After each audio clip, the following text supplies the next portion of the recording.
ప్రేమ కలిగిన తండ్రి, మహాపరిశుద్ధుడైన దేవ, కృప కలిగిన ప్రభు, మీ ఘనమైన నామమునకు స్తోత్రాలు.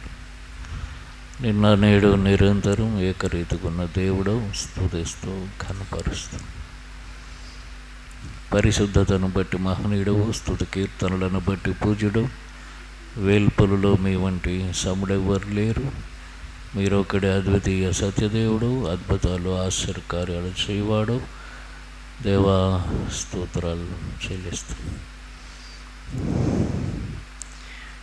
తండ్రి, మరి యొక్క దినం మా జీవితాలు అనుగ్రహించారు. శుభ శుక్రవారం, గుడ్ ఫ్రైడేగా లోకమంతా ప్రభా, మీరు లోక పాపములు మోసుకొని పో దేవుని గొర్రెపిల్లగా మనుషులందరి పాపముల కొరకు సెలువులో మరణించిన ఈ దినాన్ని చాలామంది నామకార్థంగా పండగగా జరుపుకుంటుండగా ప్రభా, మీ శిలువ కార్యమును అనుభవిస్తున్న వారంగా, దినదినము మీ శిలువను అనుభవిస్తున్న వారంగా ప్రభా, మేము మిమ్మల్ని ఆరాధించేటట్లు ఈ స్థలమందు మమ్మల్ని గ్యాదర్ చేయడానికి కృపనిచ్చినందుకు వందనాలు. సహోదరుడు దైవజనుడు భక్సింగ్ గారికి ఇచ్చిన ప్రత్యక్షతను మాకు కూడా అనుగ్రహించి ఆ జీవమును మాలో కొనసాగింపజేస్తున్నందుకు స్తుతిస్తూ ఘనపరుస్తున్నాం. నమ్మదగిన దేవుడు, ఈ ఉదయకాలం ఈ రీతిగా కర్మేలు ప్రార్థనా మందిరంలో మేము కొద్దిశేషంగా కూడి మిమ్మల్ని ఆరాధించి ఘనపరిచే సమయం ఆశీర్వాదకరంగా చేయండి ప్రభు. కనికరం చూపండి. కూడిక ఆదరించేంతవరకు మీ శిరసత్వం వహించండి. రాగలిగిన వారిని బట్టి స్తోత్రాలు, రావలసిన వారిని నడిపించండి ప్రభా. నిర్లక్ష్యంగా ఎవరు ఇళ్ల వద్ద ఉండిపోకుండా, పనిపాట్లకు పోకుండా కృప చూపండి. పాడుకునే పాటలు దయచేయండి. ఏకంఠం, ఏక తాత్పర్యం, ఏక భావం, ఏక తాళంతో పాటలు పాడి మిమ్మల్ని మహింపరుస్తూ సహాయం చేయండి. వాయిద్యం వాయించే వారికి కృపనివ్వండి. ధ్యానించే వాక్య భాగాల్లో మీ దాసుని కొలుతున్న ఆత్మతో నింపి బలపరిచే వాడుకు మహింపొందండి. ఆరాధన సమయం దీవించి అన్ని విషయాల్లో కృపనివ్వండి. ఘనత, మహిమ, ప్రభావాలు మీరే పొందారు.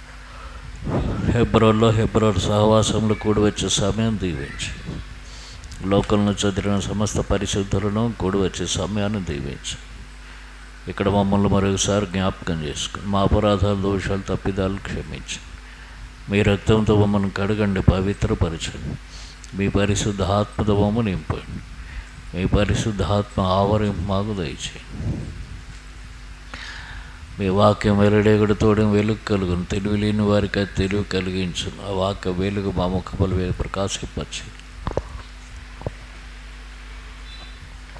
మీ ముఖ కాంతిని మా మీద ప్రకాశింపచేయండి. మీ సన్నిధి కాంతిని మా మీద ఉదయింపచేయండి.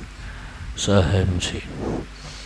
ఎలక్ట్రిసిటీ, వాతావరణం, సౌండ్ సిస్టమ్ మీ స్వాధీనంలో ఉంచుకోండి. కనికరమడం దురాత్మ ప్రభావం దూరపరచు. పగట్లో మేఘస్తంభముగా ఉండి ఇస్రాయలు నడిపించిన వాడవు.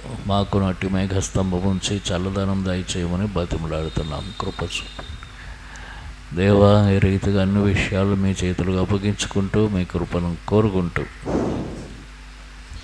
ముందున్న సమయం దీవెనకరంగా చేయమని రావలసిన వారిని జ్ఞాపకం చేసుకొని నడిపించుకోండి. యేసు ప్రభు వారి నామంలో వేడుకుంటున్నాము తండ్రి. ఆరాధించుకునే ముందుగా కొన్ని మాటలు దేవుని వాక్యంలో నుండి మనం జ్ఞాపకం చేసుకొని ప్రభువును ఆరాధించుకుందాం. రోమీయులు రాసిన పత్రిక 4వ అధ్యాయం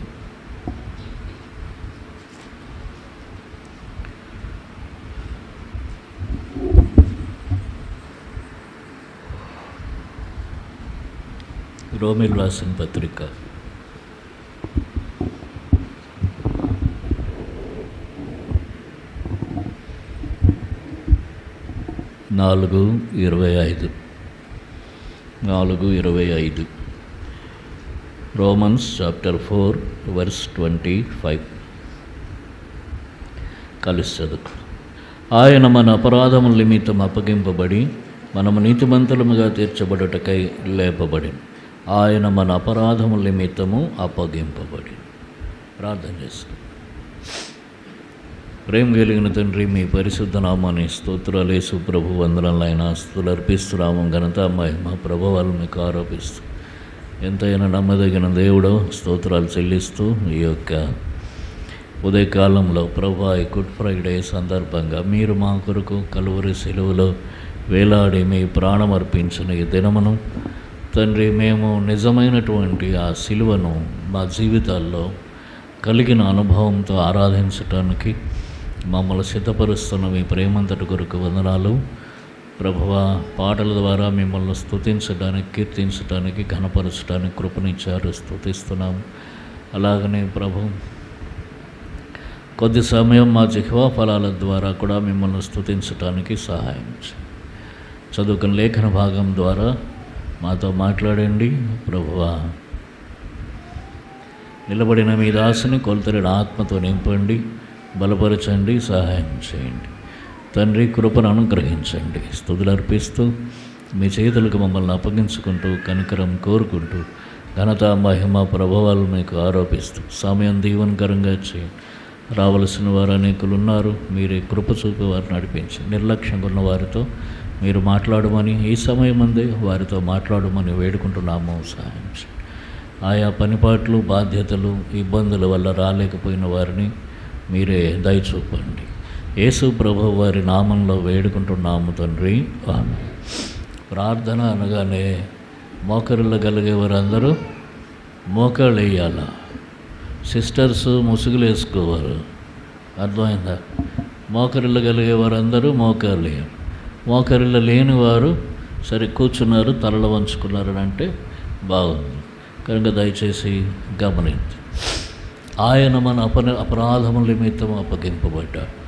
ఆయన అప్పగింపబడినప్పుడు ఆయన ఎడల జరిగింపబడిన విషయాలు కొన్ని చూద్దాం. చూడండి, యెషయా గ్రంథం 53వ అధ్యాయంలో,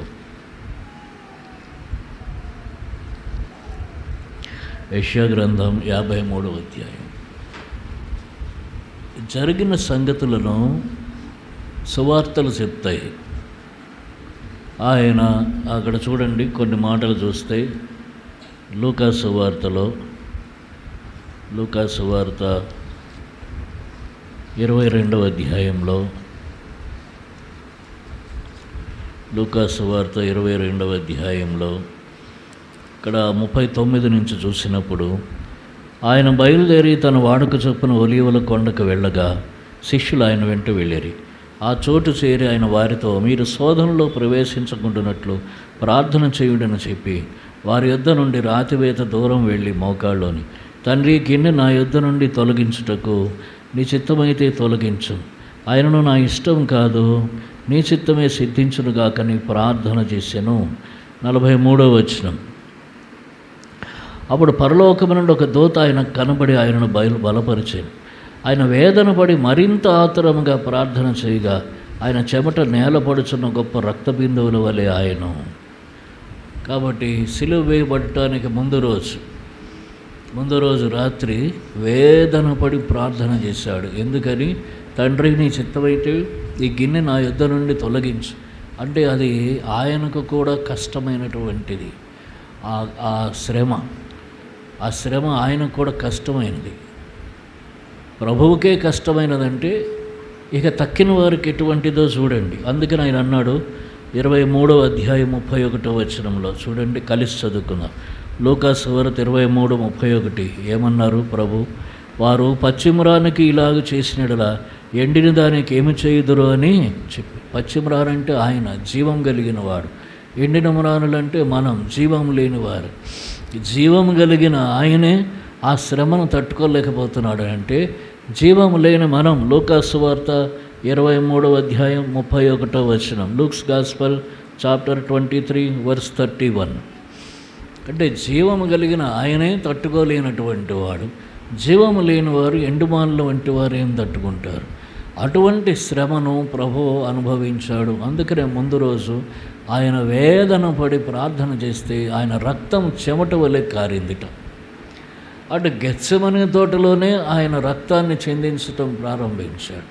ఇక్కడ స్పష్టంగా రాస్తున్నాడు కదా, మరింత ఆతురంగా ప్రార్థన చేయగా ఆయన చెమట నేలపడుచున్న గొప్ప రక్త బిందువుల వలె ఆయన నేలపడుతున్న రక్త బిందువులు, రక్తం చెమటలో నుంచి కారింది. అంత వేదనతో ప్రార్థన చేశాడు. అంటే ఎంత శ్రమ ఉన్నదో అందులో మనం అర్థం చేసుకోవాలి. ప్రభువారి యొక్క మరణానికి ముందు పడిన శ్రమ, తరువాత వారు ఆయన్ను ఇస్కరియోతు యూదా ఆయన్ను అప్పగించుకున్న తరువాత వారు ఆయన్ను పట్టుకుని 54 వచనం, లూకాసు సువార్త 22:54 ఏమైంది అక్కడ కలిసి చదువుకుందాం. వారు ఆయనను పట్టి ఈడ్చుకొని పోయి ప్రధాన యాజకుని ఇంటిలోనికి తీసుకుని పోయారు. పేతురు దూరంగా వారి వెనక వచ్చుచుండే. వారు ఆయన్ని పట్టి ఈడ్చుకొని పోయారు. ఎక్కడి నుంచి? గెత్సెమనే తోట నుంచి ప్రధాన యాజకుని ఇంటి దగ్గరికి సుమారు 1 కిలోమీటర్ నుండి 1 మైలు నుండి 2 మైళ్ళ దూరం ఉంటారు. ఈ మధ్యలో 1 మైలు నుండి 2 మైళ్ళ దూరం, ఈ మధ్య దూరాన్ని ఆయన ఈడ్చుకుంటూ పోయారు. నడిపించుకొని వెళ్ళొచ్చు కదా. ఏం చేశాడు ఆయన? అంత చేయకూడని పని. ఈడ్చుకుంటూ పోయారు గరుకు రాళ్ల మీద, అది కూడా రాత్రి వేళ. అంటే ఇప్పుడు ఆయన శరీరము ఎన్ని దెబ్బలు తగులుంటాయి, ఎంత చీరుకుపోయి ఉంటుంది. ఆ గరుకు రాళ్ళు ఎంత ఆ ఎముకలకు, ఆ చర్మానికి, కండరాలకు ఎంత బాధ కలిగించి ఉంటాయి. ఒక చిన్న దెబ్బ మనం పడితే, ఒక రాయి తగిలితేనే మనం దాన్ని తట్టుకోలేక విలవిల్లాడిపోతాం. ఆయన ఎముకలు ఎంత విలవిల్లాడాయి, ఆయన ప్రాణం ఎంత విలవిల్లాడింది, ఎంత బాధ అనుభవించాడు ప్రభు. ఆయన మన అపరాధముల నిమిత్తము అప్పగింపబడింది. ఎవరు అప్పగించారు? ఇస్కరియోతు యూదా అప్పగించాడు. అందుకు ఆయన అంగీకరించాడు. మన కోసం ఆయన అప్పగింపబడ్డాడు. ఇంత శ్రమ అనుభవించాడు. ఈడ్చుకుపోబడిన తరువాత ఇంకా ఏం జరిగిందో చూడండి. అక్కడ వారు ప్రధాన యాజకుని దగ్గరికి వచ్చినప్పుడు 63వ వచనం లూకాసు వార్త 22:63 యేసును పట్టుకొనిన మనుష్యులు ఆయనను అపహసించి కొట్టి ఆయన ముఖము కప్పి, నిన్ను కొట్టిన వాడెవడో ప్రవచింపమని ఆయనను అడిగారు. ఎవరైనా మనకు వెనక నుంచి వచ్చి కళ్ళు మూసేసి నేనెవరో చెప్పుకో అంటే 1-2 సార్లు అడిగేసరికి మనకేమొస్తుంది? చిరాకేస్తుంది. తీస్తావా తీయవా అంటాం. మనకెవరైనా ఇష్టం లేని వారైతే తీస్తావా తీయవా అంటాం. కోపం వస్తుంది, చిరాకు వస్తుంది. దుష్టులైనటువంటి బంట్రోతులు ఆయన మీద ముఖం మీద ముసుగేసి ఆయనను కొట్టి, నేను కొట్టింది ఎవరో చెప్పుకోమంటున్నారంటే, నువ్వు ప్రవక్తవైతే నేను కొట్టింది ఎవరో చెప్పుకో అంటే ఎంత ఎగతాళి చేశారో చూడండి ప్రభువును. దానిని సహించాడు. ఎందుకంటే మన అపరాధముల నిమిత్తం. మనం ఆలోచిస్తే ప్రభు మన కొరకు చేసినటువంటి ఆ త్యాగం, సహించినటువంటి ఆ బాధ, శ్రమ, వేదన ఎంత గొప్పదో మనకు అర్థమవుతుంది. తర్వాత ఏం చేశారట వారు తీసుకుపోయి పిలాతు వద్దకు తీసుకెళ్ళారు. పిలాతు దగ్గర నుంచి మరలా హేరోదు దగ్గరకు తీసుకొచ్చారు. హేరోదు దగ్గరకు తెచ్చినప్పుడు ఏం చేశారు చూడండి. 11వ వచనం 23:11 కలిసి చదువుకుందాం. 23:11 హేరోదు తన సైనికులతో కలిసి ఆయన తృణీకరించి అపహసించి ఆయనకు ప్రశస్తమైన వస్త్రం తొడిగించి పిలాతు వద్దకు పంపెను. ఎందుకు ప్రశస్తమైన వస్త్రం? యూదుల రాజునన్నాడని చెప్పి.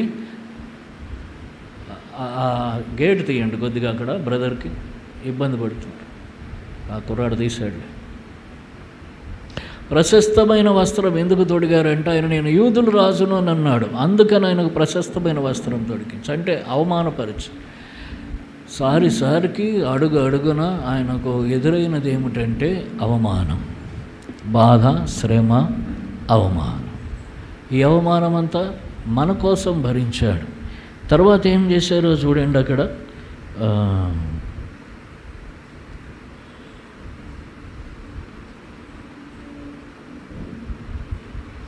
ఒక్కసారి ఇది ఇట్లా పెట్టి మార్కు సువార్త దగ్గరకు వస్తాం. మార్కు సువార్త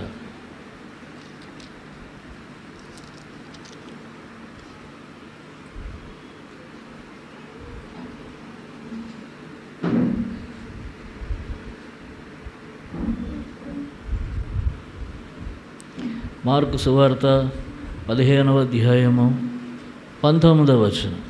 మార్కు సువార్త 15వ అధ్యాయం 19వ వచనం కలిసి చదువుకున్నాం. మరియు రెల్లుతో ఆయన తల మీద కొట్టి ఆయన మీద ఉమ్మి వేసి మోకాళ్ళుని ఆయనకు నమస్కారము చేసిరి.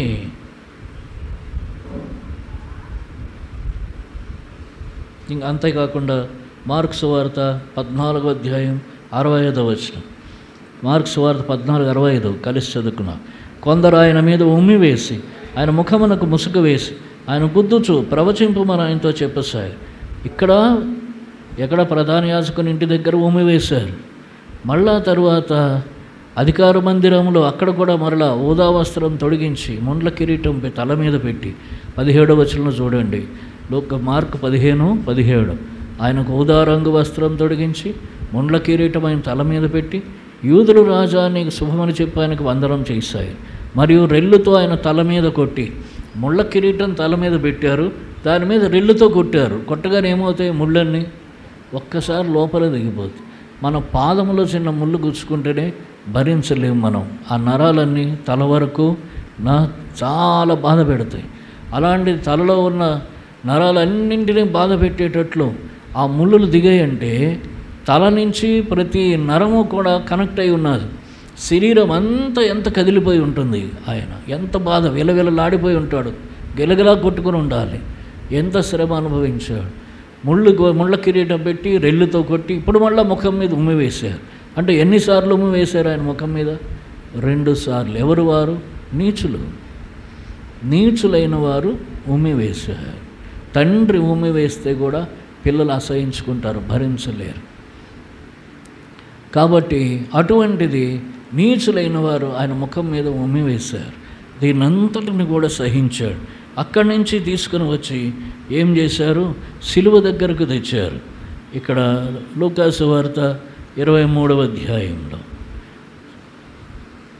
అంతేకాదు, వారు ఏం చేస్తూ వచ్చారనంటే యోహాను సువార్త 19వ అధ్యాయంలో ఒక మాట చూడండి. యోహాను సువార్త 19వ అధ్యాయం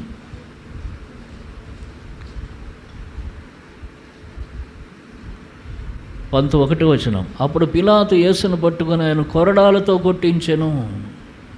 కొరడాలతో కొట్టించాట. ఎందుకు కొట్టించాడు? ఏం నేరం చేశాడని కొట్టించాడు. ఎన్ని దెబ్బలు కొట్టారో రాయబడలేదు.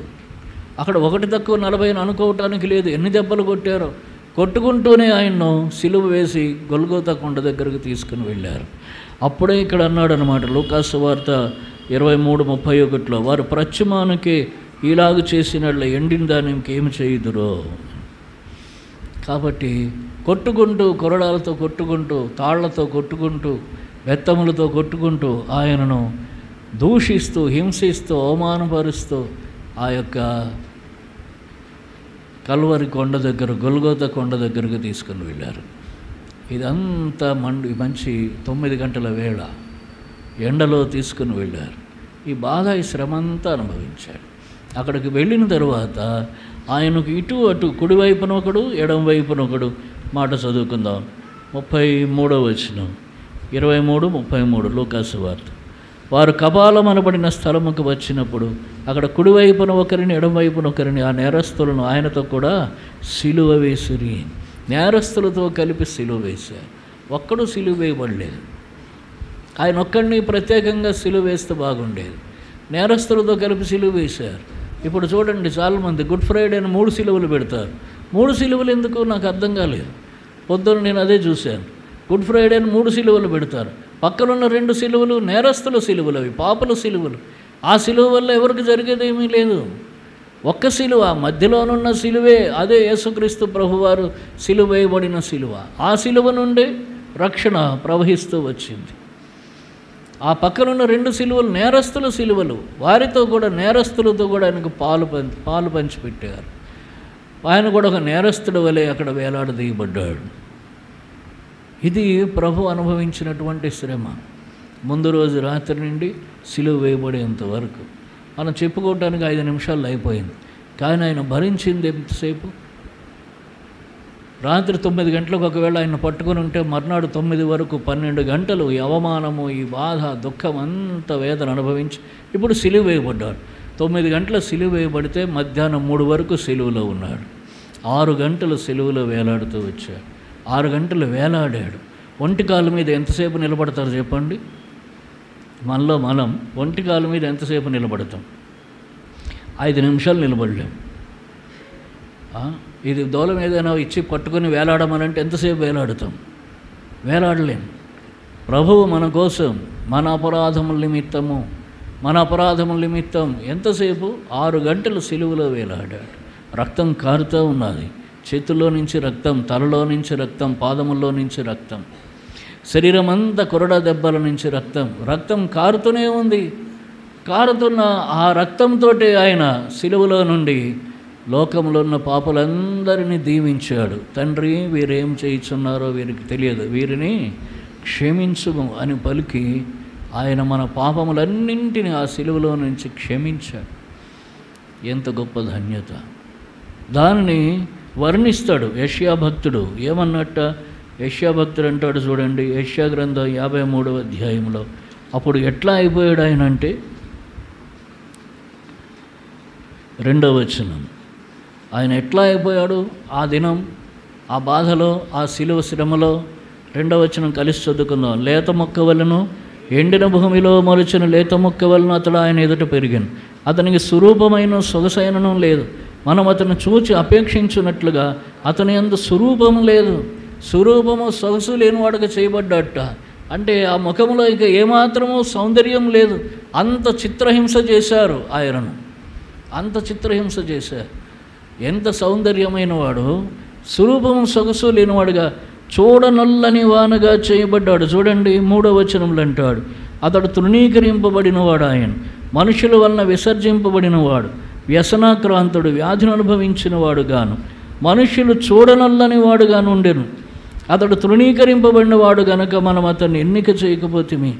చూడనొల్లని వాడు అంటే ఇక చూడలేం ఆయన ముఖం వైపు. అలాగనైపోయిందిట ఆ ముఖమంతా కూడా, ఆ శరీరం అంతా కూడా. అంతగా మారిపోయాడు మనిషి. అంటే ఒక యాసిడ్ పోస్తే మనిషి కాలిపోతే ఎట్లయిపోతాడు చూడండి, చూడలేం మనం.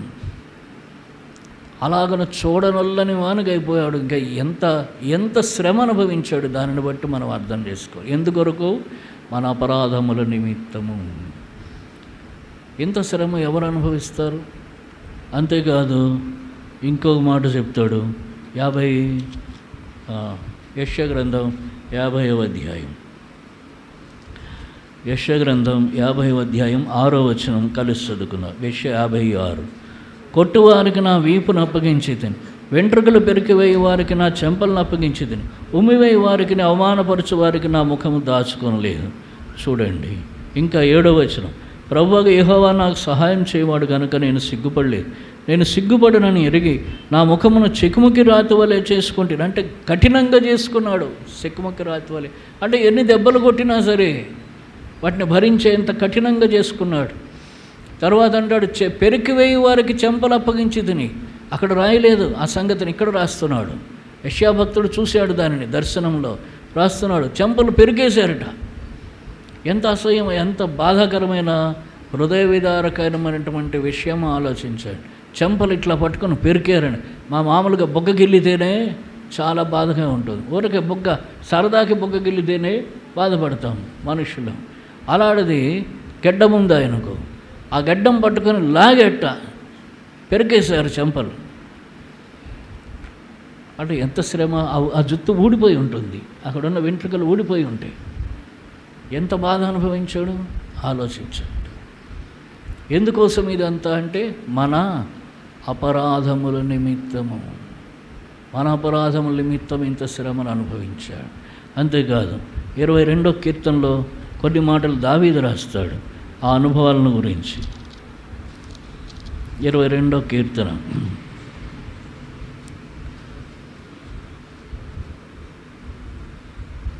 11వ వచనం నుంచి చూడండి. శ్రమ వచ్చి ఉన్నది, సహాయం చేయవాడు ఎవడను లేడు. నాకు దూరముగా ఉండకము. వృషభములు అనేకములను చుట్టుకొని ఉన్నవి. బాషాను దేశం బలమైన వృషభములను ఆవరించి ఉన్నవి. చీల్చుచును గర్జించునుండు సింహం వలె వారు నోళ్లు తెరుచున్నారు. నేను నీళ్ల వడే పారబోయబడి ఉన్నాను. నా ఎముకలన్నీ స్థానం తప్పి ఉన్నవి. నా హృదయము నా అంతరంగమందు మైనం వలె కరిగి ఉన్నది. నా బలం ఎండిపోయి చిల్ల పెంకువలాయను, నా నాలుక నా దవడను అంటుకొని ఉన్నది. చూసారా? తరువాత 16వ వచనం, కుక్కలు నన్ను చుట్టుకొని ఉన్నవి, దుర్మార్గులు గుంపు కూడి నన్ను ఆవరించి ఉన్నారు, వారు నా చేతులను నా పాదములను పొడిచి ఉన్నారు. కాబట్టి ఇక్కడ ఇంకా రాశాడు, వారు కుక్కల వలె మీద పడుతున్నారట, సింహముల వలె మీద పడుతున్నారట, ఆయనని అంతగా బాధిస్తూ ఉన్నారు. ఎముకలన్నీ స్థానం తప్పుతున్నాయట, అంతరంగ మైనం వలె కరిగిపోతున్నది. తర్వాత ఏమన్నాడు? నా దవడ నా బలం ఎండిపోయి చిల్ల పెంకు వలెను, నా నాలుక నా దవడను అంటుకొని ఉన్నది. మనకి ఎండాకాలం కొద్దిగా డీహైడ్రేషన్ అయిందనంటేనే తట్టుకోలేము.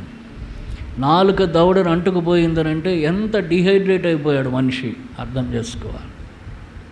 ఎంత డీహైడ్రేట్ అయిపోయాడు అంటే అంత ఎండ బాధను సహించాడు.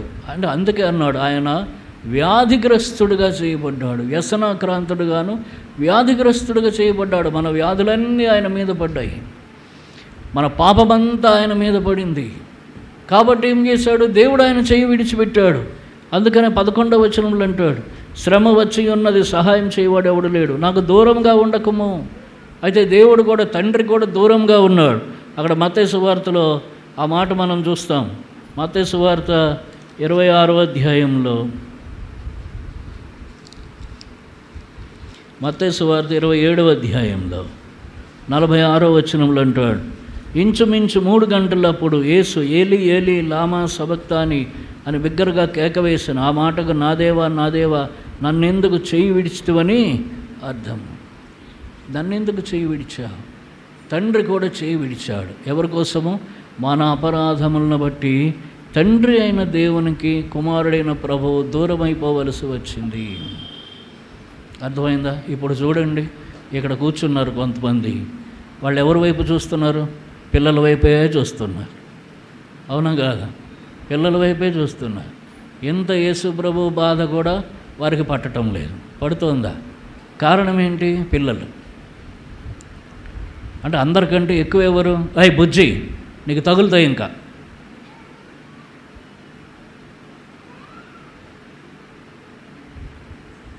కారణం ఏంటి? పిల్లల కంటే ఎవరు ఎక్కువ కాదు అది. కానీ దేవుడు ఏం చేశాడు? తన ఒకే ఒక్క కుమారుడు, జనిత ఏక కుమారుడు అన్నాడు. ఏక కుమారుడు, ఒకే ఒక్క కుమారుని ఏం చేశాట? మన అపరాధముల నిమిత్తం విడిచిపెట్టేశాడు సిలువలో. ఇప్పుడు అర్థం చేసుకోవాలి, దేవుడు లోకమును ఎంతో నిన్ను నన్ను ఎంతో ప్రేమించాడు. ఎంత ప్రేమించాడంటే తన కుమారుని సిలువలో విడిచిపెట్టేశాడు. ఆయన విడిచిపెట్టేశాడు గనుకనే ఈయన శ్రమ అనుభవించాడు, లేకపోతే ఈయనకి శ్రమ లేదు.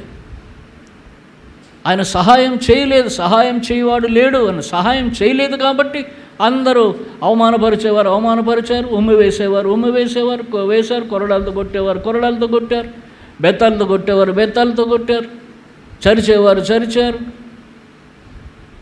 వీరందరూ ఎందుకు ఇవి చేశారు? తండ్రి వదిలేశాడు కాబట్టి జరిగింది ఇదంతా, లేకపోతే జరగదు. ఎవరి కోసం? నీ కోసం, నా కోసం, మన కోసం దేవుడు. అందుకే మనల్ని అంత ప్రేమించి తన సొంత కుమారుడు, ఒక్కగానొక్క కుమారుని వదిలేశాడు. మనం ఎవరైనా వదిలేస్తామా? వేరే వాళ్ళ కోసం, దేవుడి కోసం కూడా వదిలేయం. అవునా కాదా? దేవుడి కోసం కూడా కుమారుని, పిల్లల్ని వదిలేయం. పిల్లలే ఫస్ట్, దేవుడు నెక్స్ట్. మనకి దేవుడో మందిరమో ఏదో ఒకటి, ఏది కానీ ముందు పిల్లలు తర్వాతే. అలాంటిది దేవుడు మాత్రమేమన్నాడు? ముందు మీరు, తర్వాత నా కొడుకు అని మన కోసం ఆయన్ను ఆ శ్రమకు అప్పచెప్పేశాడు. స్వరూపము సొగసు లేనివాడుగా ఆయన చేయబడ్డాడు. ముఖం వికారమైపోయింది, అక్కడ ప్రాణం విడిచిపెట్టాడు. ఏమన్నాడు అక్కడ? మనం ఎప్పటిసారి ఇదివరకే మనం ఆ మాటలు ధ్యానించాం, ఇదివరకు కూడా ధ్యానించాం. సిలువలోని 7 మాటలు. మొదటి మాట ఏమిటి? తండ్రి వీరేం చేయుచున్నారు, వీరెరుగరు, వీరిని క్షమించుము. ఎక్కడుంది? లూకాసు వార్త 23వ అధ్యాయం 34వ వచనం. తర్వాత రెండవ మాట ఏమిటి?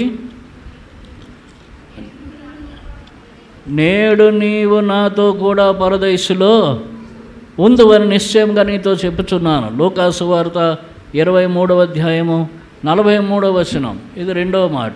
మూడవ మాట ఏమిటి?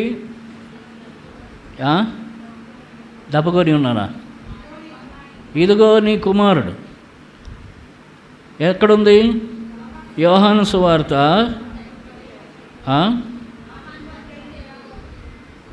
18, 19, 20, 25, 26, 27.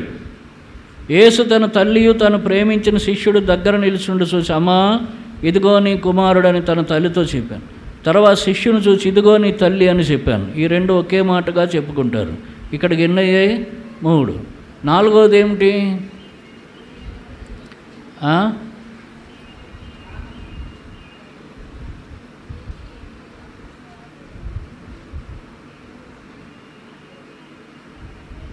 నాలుగో చెప్పురి.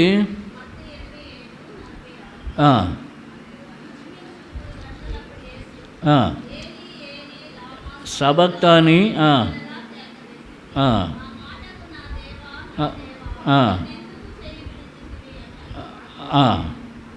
ఐదోది ఏమిటి చెప్పండి? ఎక్కడుంది? 19, 28. యోహాను సువార్త 19:28. అటు తర్వాత సమస్తమును అప్పటికి సమాప్తమైనవని యేసెరిగి. కలిసి చదువుకుందాం అందరం. యోహాను 19:28. అటు తర్వాత సమస్తం అప్పటికి సమాప్తమైనది యేసెరిగి లేఖనం నెరవేర్చలేని దప్పికొనుచున్నానని. దప్పికొంటున్నానంటే ఏమి ఇచ్చారట?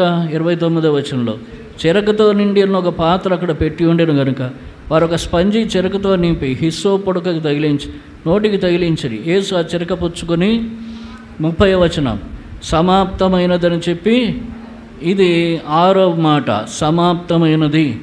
7వ మాట ఏమిటి? లూకా సువార్త 23వ అధ్యాయము 46వ వచనం కలిసి చదువుకుందాం. అప్పుడు యేసు గొప్ప శబ్దంతో కేకవేసి, తండ్రి నీ చేతికి నా ఆత్మను అప్పగించుకొనుచున్నానని ఆయన ఇలాగ చెప్పి ప్రాణం విడిచి, నీ చేతికి నా ఆత్మను అప్పగించుకుని. యూదులు ప్రతి రాత్రి పడుకునే ముందు చేసేటటువంటి ప్రార్థన, తండ్రి నీ చేతికి నా ఆత్మను అప్పగించుకుంటున్నాను. కనుక అలాగన ఆయన ప్రార్థన చేసి తన ఆత్మను అప్పగించాడు. అయితే ఈ మాటలు పలకటం వల్ల మనకు ఆశీర్వాదాలు. ఇప్పుడు ఆ మాటలన్నీ మనం ధ్యానించు. ఆ మాటల వల్ల మనకు రక్షణ వచ్చింది అంతే.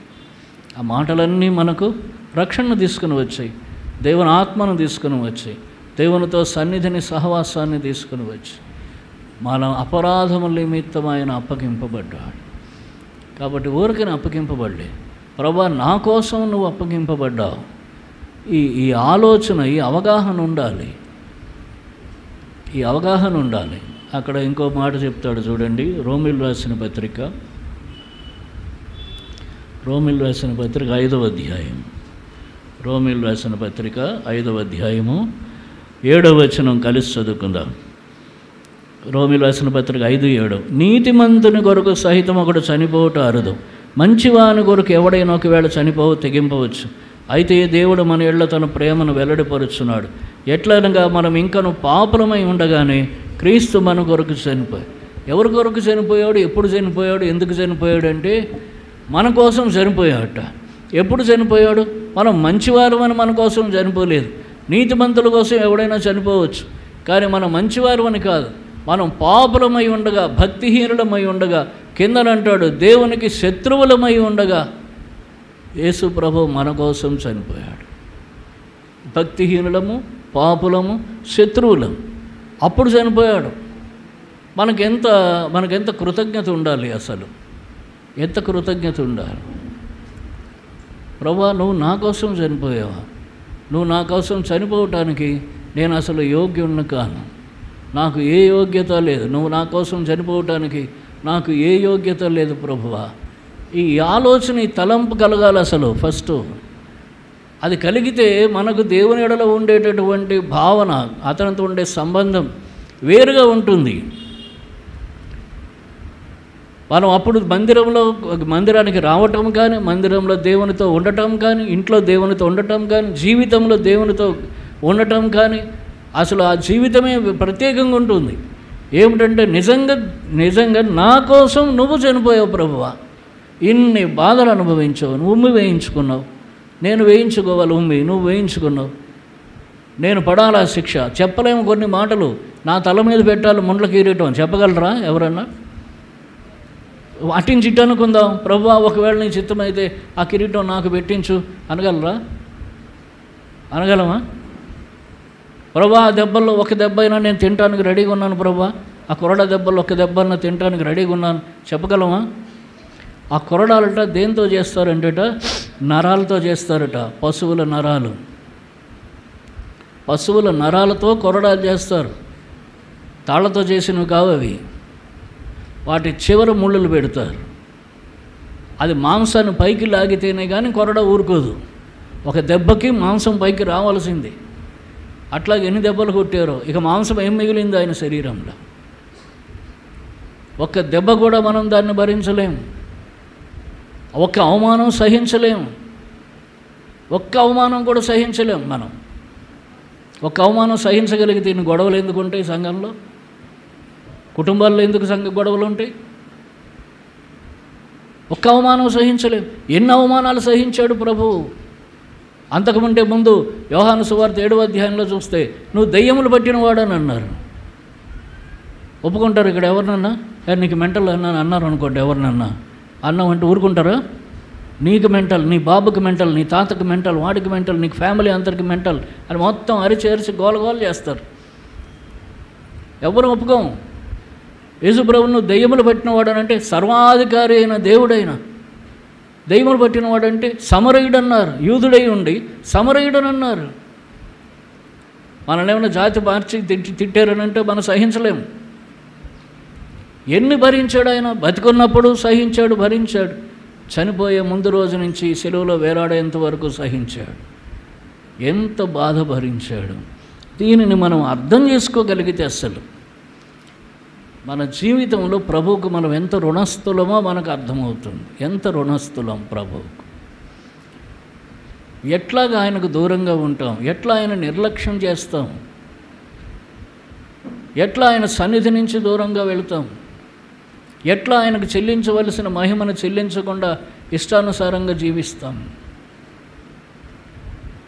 ఎంత శ్రమ పొందాడో చూడండి. 4 దవడలకు అంటుకుపోయిందిట. ఈ వేసవకాలం మనం మాట్లాడుతుంటే 4 అంటుకుంటూ ఉంటుంది. మంచినీళ్ళు తాగితేనే కానీ మళ్ళీ మాట్లాడలేం, లేకపోతే మాట రాదు. ఆ వేసవిలో ఆ సిలువలో ఆయన 4 దవడకు అంటుకుపోయింది. అంత శ్రమ అనుభవిస్తున్నాడు ఆయన. కాబట్టి ఇంత శ్రమ, ఇంత బాధ, ఇంత అవమానం నీకోసం నా కోసం భరించాడు. ఎందుకంటే మన అపరాధములు. మనం ఏమిటి అపరాధాలు చేసామంటేట ఎఫెసీ 2:1 ఏం చెప్పాడు? ఒకసారి ఎఫెసీ 2:1 కలిసి చదువుకుందాం. ఎఫెసీలు రాసిన పత్రిక 2:1 ఎఫెసియన్స్ చాప్టర్ 2:1 మీ అపరాధముల చేతను పాపముల చేతను మీరు చచ్చిన వారై ఉండగా ఆయన మిమ్మల్ని క్రీస్తుతో కూడా బ్రతికించారు. ఎట్లా ఉన్నారట? అపరాధముల చేత పాపముల చేత చచ్చిన వారైపోయారట. క్రీస్తుతో కూడా బతికించాడు. అంటే మన అపరాధములు మనల్ని చంపేసేయి. ఇప్పుడు అర్థం చేసుకోండి, మన అపరాధములు మనల్ని చంపేసేయి. ఆత్మీయంగా చచ్చిపోయాం, నరకానికి మాత్రమే సిద్ధంగా ఉన్నాం. ఆయన మన కోసం చనిపోయిన మనల్ని బ్రతికించాడు. ఆయన క్రీస్తుతో కూడా మిమ్మల్ని బ్రతికించాను. చనిపోయిన ఆయన మనల్ని బ్రతికించాడు. ఆయన చనిపోవటం ద్వారా మనం బతికాము. మనం చనిపోయాము, ఆయన చనిపోవటం ద్వారా, ప్రభు చనిపోవటం ద్వారా మనం బతికాము. కనుక మనం ఎంత కృతజ్ఞత కలిగిన వారమై ఉండాలి. అట్టి కృతజ్ఞత కలిగి కేవలం ఏదో ఈ ఒక్కరోజు కాదు, ప్రతి దినము ప్రతి క్షణము ఆ కృతజ్ఞత మనలో కలిగి ఉండాలి. ప్రతి క్షణము ప్రభువు చేసినటువంటి ఆ బలియాగం మనకు గుర్తొస్తూ ఉండాలి. మన కనుల ఎదుట ఆ శిలువ కనిపిస్తూ ఉండాలి. మన చెవుల దగ్గర ఆ కేక వినిపిస్తూ ఉండాలి. తండ్రి నీవేళ నా చేయి విడిచితివి, ఆ కేక మన చెవి దగ్గర వినిపిస్తూ ఉండాలి. మన హృదయంలో ఆ బాధ అర్థమవుతూ ఉండాలి. అప్పుడు మాత్రమే ప్రభు అంటే మనం ప్రభువుని తెలుసుకోగలము. ప్రభు అంటే మనము కృతజ్ఞత కలిగి ఉండగలం. లేకపోతే నిర్లక్ష్యంగా ఉంటాం.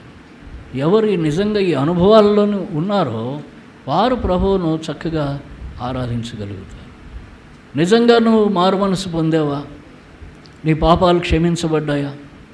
మోసపోవద్దు. నీ పాపాలు ఒప్పుకున్నావా ప్రభు దగ్గర? నీ పాపాలు క్షమించబడ్డాయా? అప్పుడే ఈ సిలువ నీ జీవితంలో వాస్తవం. యేసు ప్రభు నీ కొరకు చనిపోయినటువంటి ఉద్దేశం నెరవేరినట్టు. నీ అపరాధాలు క్షమించబడితేనే యేసు ప్రభు వారు చనిపోయిన ఉద్దేశం నెరవేర్చబడింది. నీ అపరాధాలు ఇంకా క్షమించబడకపోతే ఈ గుడ్ ఫ్రైడే నీకు గుడ్ ఫ్రైడే కాదు. అర్థం చేసుకో. ఎప్పుడు గుడ్ ఫ్రైడే? నీ అపరాధాలు క్షమించబడినప్పుడు, ఆ పాపము నుండి నువ్వు విడుదల పొందినప్పుడు నీకు గుడ్ ఫ్రైడే. లేకపోతే నీకు ఈ ఫ్రైడే గుడ్ ఫ్రైడే కాదు. ఇంకా ఊరకనే మాట చెప్పుకోవటానికే మిగులుతుంది. నా పాపములు క్షమించబడ్డాయి, ప్రభు తన రక్తంతో నన్ను కడిగి పవిత్రపరిచాడు, ఈ మాట నువ్వు చెప్పగలిగితే నీకు ఇది గుడ్ ఫ్రైడే. నువ్వు ఆరాధించవచ్చు. ప్రభు అంత శ్రమ పొందినది, అవమానం పొందినది, ఆ సిలువలో వేలాడినది, ఆ తండ్రి చేతిని విడిచిపెట్టినది, ఒంటరివాడైపోయినది, వారందరి చేత అవమానం పొందింది. ఆయన సిలువలో వేలాడుతుంటే కింద నుంచి వీరు ఏం చేస్తున్నారట? ఆహాహా, దేవుని కుమారుడైతే ఇప్పుడు దిగి రావచ్చును అని అన్నారు. చూడండి, లూకా సువార్తలో, ప్రతి సువార్తలో ఉంటుంది అది. మత్తయి సువార్తలో చూడండి,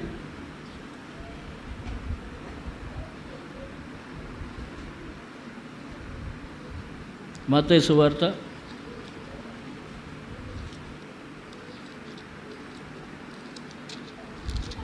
27వ అధ్యాయం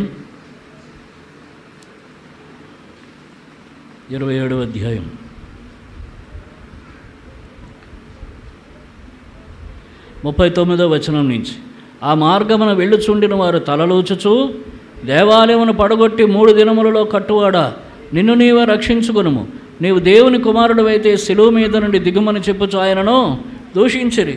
అలాగే శాస్త్రులు, పెద్దలు, ప్రధాన యాజకులు కూడా ఆయన అపశంసించుచు, వీడు ఇతరులు రక్షించను, తను తానే రక్షించుకొనలేడు, ఇశ్రాయేలు రాజు కదా, ఇప్పుడు శిలువ మీద నుండి దిగినీడల నమ్ముదము అని చెప్పి ఆయన అపహాస్యం చేశారు. ఆయన శ్రమలో ఉన్నప్పుడు సైతము ఆయనను అపహసించారు.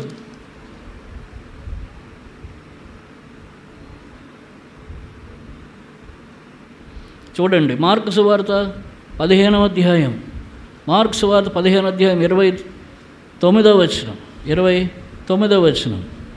అప్పుడు ఆ మార్గమున వెళుచున్నవారు తమ తలలూచుచు, ఆహా, దేవాలయమును పడగొట్టి 3 దినముల్లో కట్టువాడా, శిలువ మీద నుండి దిగి నిన్ను నీవే రక్షించుకొనుమని చెప్పి ఆయన దూషించరి. ఆహా అంటున్నారట, తలలుస్తున్నారట. అంటే ఎంత వెటకారం, ఎగతాళి చేస్తున్నారు, గేలి చేస్తున్నారు. దీని అంతటిని అనుభవించాడు. ఎందుకోసం? నువ్వు మారు మనస్సు పొంది నరకానికి పోకుండా పరలోక రాజ్యానికి చేరాలని దీన్ని అంతటిని అనుభవించాడు. ఈ దినం ఒప్పుకున్నావా నీ పాపములు ప్రభు దగ్గర? నిజంగా రక్షణ పొందిన అనుభవం ఉందా? అప్పుడు నీకు గుడ్ ఫ్రైడే, నువ్వు ప్రభుని ఆరాధించవచ్చు. నీకు నిజంగా ఈ అనుభవం లేకపోతే ఇది నీకు గుడ్ ఫ్రైడే కాదు. Don't say good Friday, don't say happy good Friday. పొద్దున్న లేచి మెసేజ్లు బహుశా పెట్టేసుకుని ఉంటారు అందరూ. నాకు కూడా కొంతమంది పెట్టారు, నేను కూడా కొంతమందికి పెట్టాను. శుక్రవారం హ్యాపీ గుడ్ ఫ్రైడే. కానీ ఎవరికి హ్యాపీ గుడ్ ఫ్రైడే? ఎవరు మారు మనసు పొందారో వారికే హ్యాపీ గుడ్ ఫ్రైడే. మారు మనసు పొందని వారికి కాదు, పాపములు ఒప్పుకోనని వారికి కాదు, ఇంకా నీ అపరాధాల్లోనే పాప జీవితంలోనే ఉన్నవారికి కాదు. ఈ దినం మారు మనసు పొందాలి. ప్రభుని అంగీకరించు, ప్రభు ఆ పాపిని క్షమించు, నీ రక్తంతో కడుగు పవిత్రపరచు, వేడుకో, నీ పాపములు క్షమించబడతాయి. ప్రభు శిలువలో వేలాడి రక్తం కార్చిన ఆ ఉద్దేశం నెరవేరుతుంది. ఆయన చనిపోయిన తర్వాత ఏమైంది చూడండి, యోహాను సువార్త. చనిపోయిన తర్వాత యోహాను సువార్త 19వ అధ్యాయం 34వ వచనం కలిసి చదువుకుందాం. 34వ వచనం యోహాను సువార్త, జాన్స్ గాస్పెల్ చాప్టర్ 19:34. సైనికులలో ఒకడు ఈటతో ఆయన ప్రక్కన పొడిచెను, వెంటనే రక్తము నీళ్లును కారెను. ఇప్పుడు లోపలున్న రక్తమంతా నీరుగా కూడా కారిపోయింది.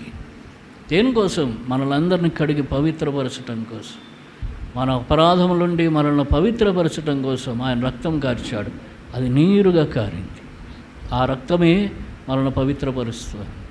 కనుక ఈ దినం ఈ అనుభవంలో ఉన్నవారు, ఆ రక్షణ పొందిన అనుభవంలో ఉన్నవారు, ఆ రక్తంలో కడుగబడిన అనుభవంలో ఉన్నవారు, అంత ప్రశస్తమైనటువంటి రక్తం,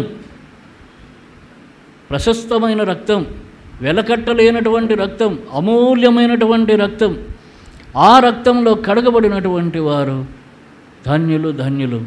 వారు దేవుణ్ణి స్తుతించి ప్రభువును ఆరాధిస్తారు.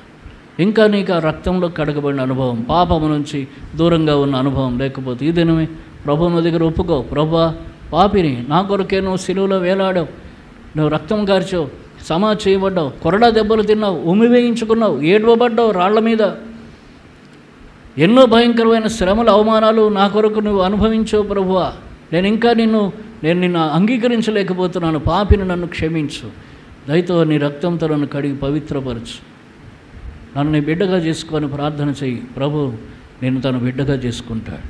ఆయన బిడ్డవయ్యావా? ఆ రక్తంలో కడగబడ్డావా? మంచిది, ధన్యుడు, ధన్యురాలో. ఎలుగెత్తి ప్రభువును స్తుతించి ఆరాధించు. లేచుకు నిలబడి